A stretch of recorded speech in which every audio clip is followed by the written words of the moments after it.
ইরানে যুক্তরাষ্ট্র ও ইসরায়েলের যৌথ হামলার প্রতিবাদে রাজশাহীতে বিক্ষোভ সমাবেশ অনুষ্ঠিত হয়েছে। সোমবার ২রা মার্চ বেলা ১১টায় নগরীর গণকপাড়া মোড়ে সাম্রাজ্যবাদ বিরোধী নাগরিকবৃন্দ রাজশাহী এর ব্যানারে এ কর্মসূচি পালন করা হয়।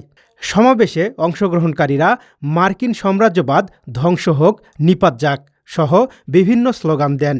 বক্তারা বলেন, কোনো সার্বভৌম রাষ্ট্রের উপর সামরিক হামলা আন্তর্জাতিক আইন ও মানবাধিকার পরিপন্থী।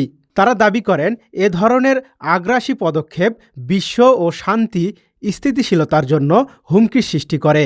বিক্ষোভ সমাবেশে উপস্থিত ছিলেন হেরিটেজ সভাপতি মাহবুব সিদ্দিকী, দৈনিক নতুন প্রভাতের সোহেল মাহবুব, মুক্তিযোদ্ধা ও সিনিয়র সাংবাদিক মাহমুদ জামাল কাদেরী এবং মুক্তিযুদ্ধের তথ্য সংগ্রাহক অলিউর রহমান বাবু। বক্তারা অবিলম্বে হামলা বন্ধ ও আন্তর্জাতিক মহলের কার্যকর ভূমিকা কামনা করেন।